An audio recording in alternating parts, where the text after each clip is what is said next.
देवी, आखिर ऐसा क्या होगा कि राहु ना असुर रहा ना देवता?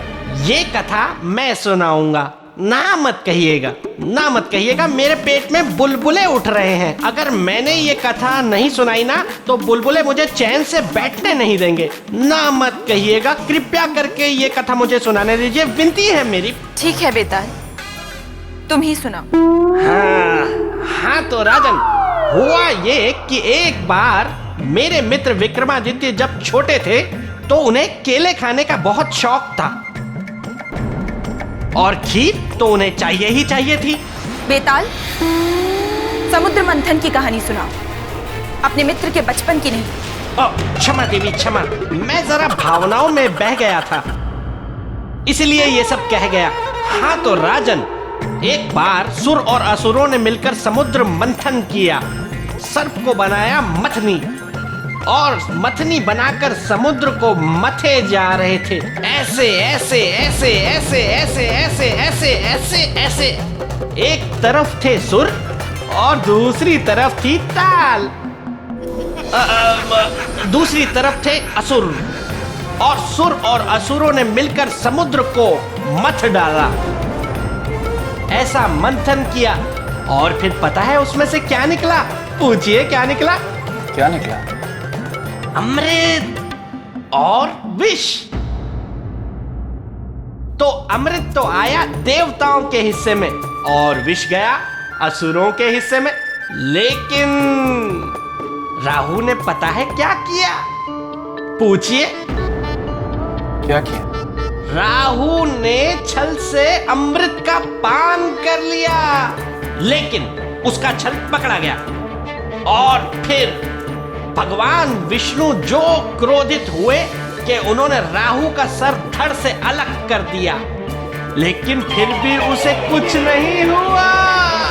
पूछिए क्यों नहीं हुआ? क्यों बेताल? राजन, आप भी भूल जाते हैं। अभी तो मैंने बताया आपको कि राहु ने भी अमृत का पान कर लिया था, तो हो गया ना वो भी अमर। तब तो अमर होना राहु के लिए सौभाग्य की बात रही होगी ना? क्यों देवी? नहीं राजन, राहु का यही सौभाग्य उसका दुर्भाग्य बन गया था। अमर होने के कारण असुरों ने उसका बहिष्कार कर दिया और असुर होने के कारण देवराज इंद्र ने उसे स्वीकार ही नहीं किया, उसे अपने दरबार में स्थान नहीं दिया। मेरे साथ हुए अन्याय का दंड अब संपूर्ण संसार भोगेगा इंद्रदेव।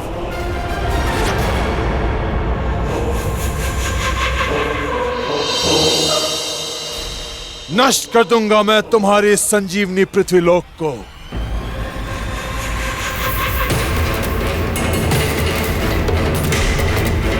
जिसके माध्यम से तुम्हें शक्ति प्राप्त होती है और तुम लोग जीवित रहते हो।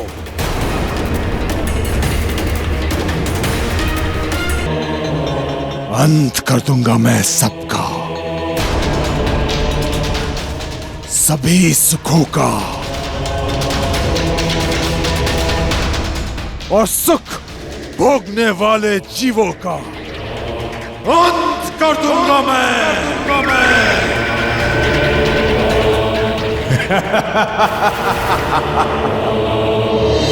इसका अर्थ कि राहु ने इंद्रदेव के उस तिरस्कार को अपने अस्तित्व की लड़ाई बना ली और अपनी महत्ता सिद्ध करने के लिए पुष्य नक्षत्र को खंडित करने पहुंचा, जो नर और नारायण दोनों के सुख का कारण था। राहु, मैं तुम्हें अंतिम चेतावनी देता हूं, अपने स्थान पर लौट जाओ। मुझे तुम्हें दंड देने के लिए विवश मत करो। तुम मुझे दंड दोगे इंद्र? मैं राहु हूं, राहु। आचार्य जी, अब राहु को और कितना समय है पुष्य नक्षत्र तक पहुंचने में तथा उसे खंडित करने में? सम्राट, मेरी गणना के अनुसार मात्र 21 दिन और शेष। वह 21वें दिन के तीसरे प्रहर की अंतिम घड़ी में पुष्य नक्षत्र को खंडित कर देगा और बस वही होगा इस युग और सृष्टि का समाप्ति काल। अग्निदेव, भस्म कर दो इस मूर्ख हठी असुर को।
प्रहार।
और इस प्रकार राहु से सब देवता पराजित हो गए।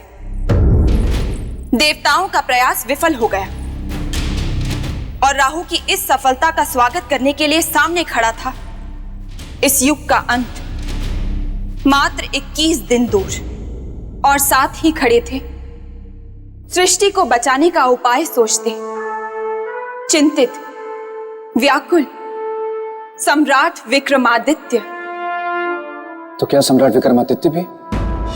उत्तर दीजिए देवी, उत्तर दीजिए।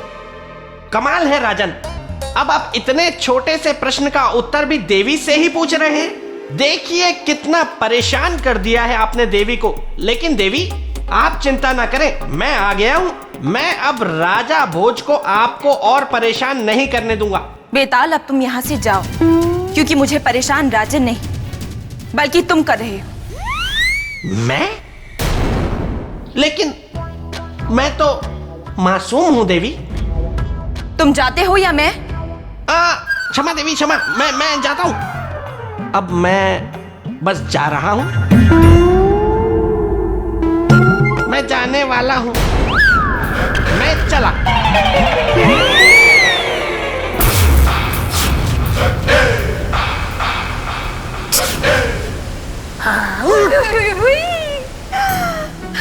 तुम यहाँ? तुमने बताया नहीं अतिथि आए हैं? वाह मेरी किस्मत, एक तरफ बेतालनी, दूसरी तरफ पुतली के चक्कर में मैं कठपुतली। क्या हुआ बेताल? कुछ नहीं। सौंदर्य लेखा, तुम यहाँ क्या कर रही हो? तुम्हारी प्रतीक्षा कर रही हूँ, ठंडी ठंडी आहें भर रही हूँ। मैं हूँ बेताल, गलने नहीं दूंगा किसी की भी दाल। अगर तुम मुझसे सच में प्रेम करती ना, तो प्रेत लोक के प्रेत बाग के एक एक पेड़ की, एक एक टहनी की, एक एक पत्ती, हरी सूखी, सब गिन कर आती। लेकिन तुम बिना गिने ही आ गई। प्रेत लोक के प्रेत बाग में पेड़ है 27,000, जिसकी टहनियां है 80,500 के पार, जिसके पत्ते हैं 90,913। मैं तेरी, तू मेरा। तुम इतनी जल्दी सब गिनाई? हाँ। वाह, सौंदर्य लेखा, तुम थक गई होगी, जाओ जाकर थोड़ा आराम कर लो। 300-400 वर्ष। हाँ? नहीं नहीं बेटा, मैं इतनी भी नहीं थकी। लेकिन मैं थक गया हूँ। जाओ, अभी हम बाद में खेलेंगे। मतलब बाद में बात करेंगे। इतने प्रेम से कहोगे तो मैं ना कैसे कहूंगी? सौंदर्य लेखा, मुझे तुमसे प्रेम है, ये सुन के ही जाऊंगी। मैं नहीं बोलूंगा। मैं नहीं जाऊंगी। मैं बोलूंगा। सौंदर्य लेखा, मुझे तुमसे प्रेम है कि नहीं?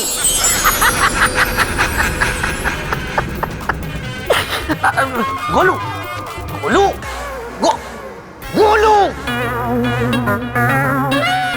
देवी, इस प्रकार मुंह फेर कर मत जाइए। क्या चक्रवर्ती सम्राट विक्रमादित्य भी राहु के प्रकोप से पृथ्वी को बचा नहीं पाए? क्या वो भी राहु से हार गए? उत्तर दीजिए देवी, उत्तर दीजिए, आखिर हुआ क्या? राजन, आप बालकों सा प्रश्न कर रहे हैं।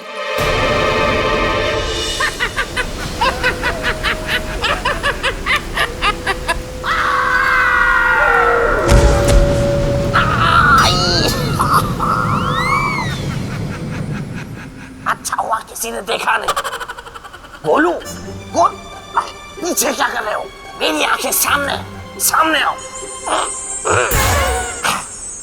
वैसे बात तो बिल्कुल सही कही पराक्रम की पुतली ने। सम्राट विक्रमादित्य के सामने राजा भोज बालक ही तो है। जिस हठी राहु से देवतागण भयभीत हो, जिसे देवता भी रोक न पाए, पराजित होकर वापस लौट गए, जो राहु प्रचंड सूर्य को निगलने की क्षमता रखता हो, ऐसे क्षमतावान शक्तिवान राहु को एक साधारण मनुष्य भला कैसे रोक पाएगा? राजन, हठी के हट को बदलना कठिन होता है, क्योंकि हट विवेक की हत्या कर देता है और फिर वो राज करता है किसी के भी मन और मस्तिष्क पर, एक छत्र राज। तो बताइए राजन, यदि एक मनुष्य के सामने एक ओर सीमाएं हो, मर्यादाएं हो और दूसरी ओर विनाश हो, तो फिर ऐसी स्थिति में वो मनुष्य क्या करेगा? मुश्किल है। देख लेना मेरे परम प्रिय मित्र पेड़, राजा भोज इस प्रश्न का उत्तर तो नहीं दे पाएंगे। यदि वो मनुष्य पराक्रमी और साहसी होगा तो अपने आत्मबल और शारीरिक बल दोनों के साथ अपनी जान पर खेलकर विनाश का सामना करेगा। क्यों? क्या उसे असफल होने का या मृत्यु का भय नहीं होगा? नहीं देवी, वैसे मनुष्यों के सामने ना तो कोई सीमा होती है, ना भय, ना असमर्थता। वैसे मनुष्य परिणाम की चिंता नहीं करते,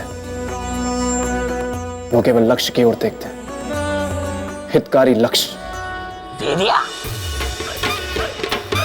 हाँ, ठीक है ठीक है। अब ऐसे भी मत घूरो मुझे। अरे एक प्रश्न का सही उत्तर दे दिया तो कोई वो मेरे मित्र की बराबरी नहीं कर लेगा।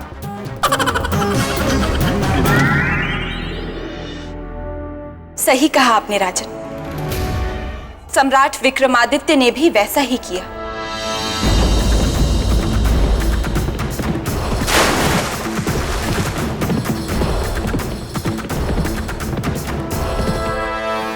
सम्राट, सम्राट कृपा करके रुक जाइए। सम्राट, वहां सौरमंडल में मत जाइए। सम्राट, सौरमंडल में जाने का अर्थ है अपने जीवन को संकट में डालना। हमारे लिए हमारा जीवन हमारी प्रजा है विराहमीर जी, और हमारी प्रजा पर कोई संकट आए ये हम सहन नहीं कर सकते। इसीलिए हमारा जाना बहुत जरूरी है। कृपया करके हमें रोके नहीं, क्योंकि दिन कम और दूरी अधिक है। सम्राट रुक जाइए। सम्राट,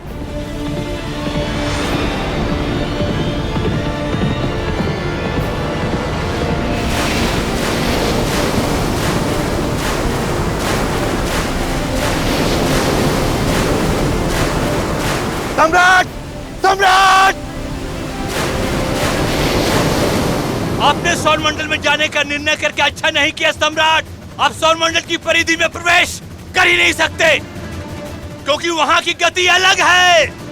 वहां गुरुत्वाकर्षण नहीं है सम्राट, भार शून्यता है। असंतुलन की स्थिति बन जाती है सम्राट।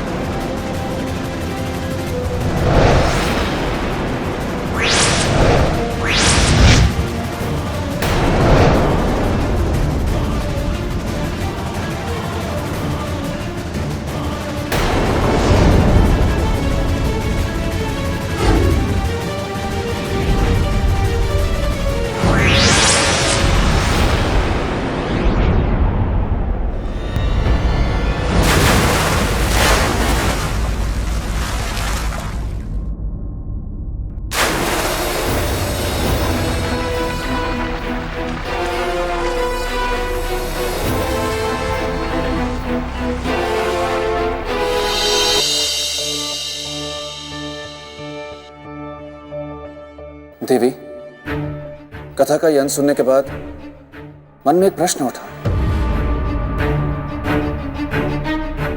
क्या राजन?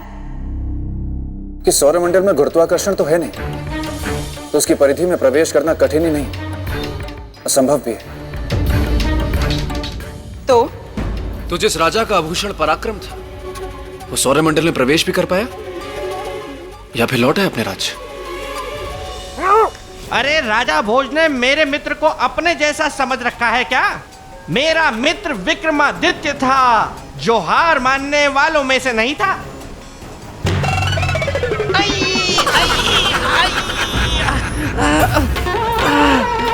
कहीं पत्थर, कहीं गोला, कहीं पेड़।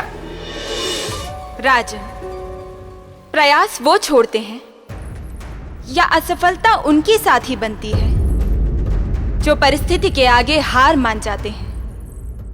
पर पुरुषार्थी कभी हार नहीं मानते राजन, क्योंकि वो जानते हैं कि असफलता स्थायी नहीं होती। ये हुई ना बात। सही उत्तर दिया है पराक्रम की पुतली ने राजा भोज को। असफलता में ही सीप के मोती की भांति सफलता छिपी होती है। इसका अर्थ की यही तो आपको बताना है राजन, कि सम्राट विक्रमादित्य ने असंभव को किस प्रकार संभव किया होगा, असफलता को किस प्रकार सफलता में बदला होगा।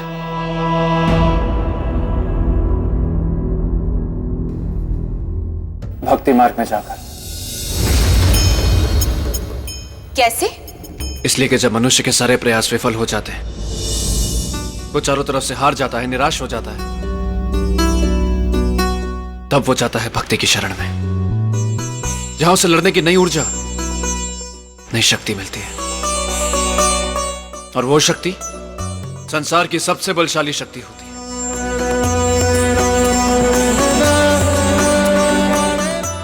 देवी, मैंने अपनी समझ से आपके प्रश्नों के उत्तर दे दिए।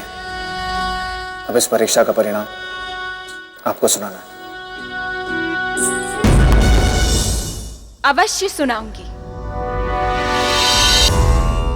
निश्चय ही इस पूजा से राहु प्रसन्न हो गया, इसमें तनिक भी शंका नहीं है। ईश्वर करे कि यह सच हो और पृथ्वी पर आने वाला विनाश टल जाए।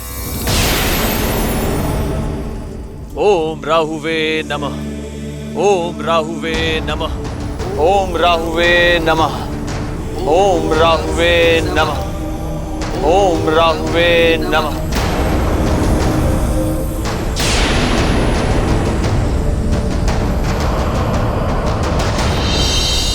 सम्राट, इस प्रकार 3 दिन और 3 रात तक चलने वाला राहु का यज्ञ यहाँ अब समाप्त होता है। पुरोहित जी, अब राहु देव शांत हो चुके होंगे और इस पृथ्वी पर आने वाला विनाश भी टल चुका होगा। सम्राट, मैंने धरती की ओर फिर से कई बड़े बड़े उल्का पिंडों को एक साथ आते हुए देखा है।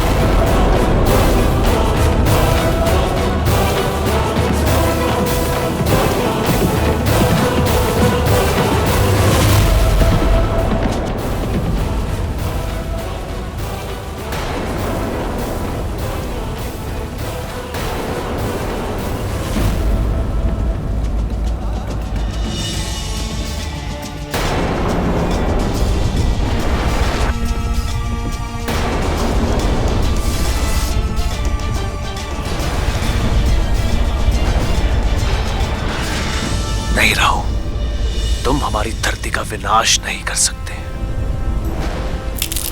नहीं होने देंगे हम अपनी धरती का विनाश, कभी नहीं।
राजन, संसार में यह पहला अवसर था जब किसी मनुष्य ने एक प्राकृतिक आपदा को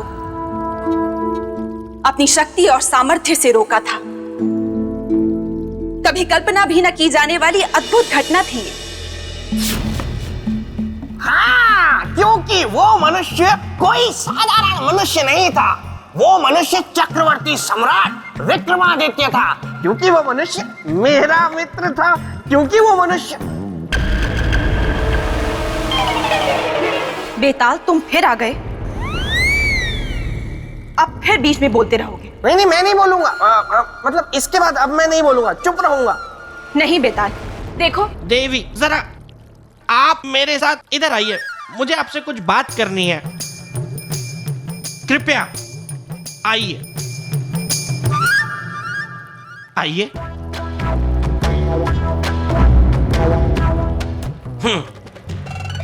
देवी, मैं आपके आगे हाथ जोड़ता हूँ, आपके पैर पड़ता हूँ, कृपया मुझे यहाँ से मत निकालिए, मुझे यहाँ रहने दीजिए, मुझे भी अपने मित्र की कथा सुनने दीजिए ना। मैं वचन देता हूँ, मैं कुछ नहीं बोलूंगा, तनिक सा भी नहीं बोलूंगा, एकदम चुप रहूंगा। ठीक है। धन्यवाद देवी, धन्यवाद। आइए।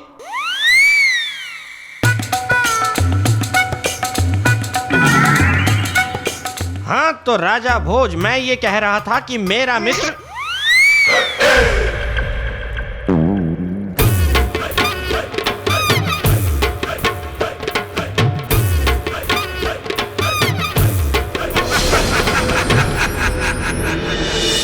उसके बाद क्या हुआ देवी? सब कुछ सामान्य हो गया? सीमाएं और विवशताएं मनुष्य को बांध देती हैं राजन। मतलब? मैं कुछ समझा नहीं देवी। मतलब ये कि सम्राट विक्रमादित्य भी सीमाओं से बंधे थे, विवश थे।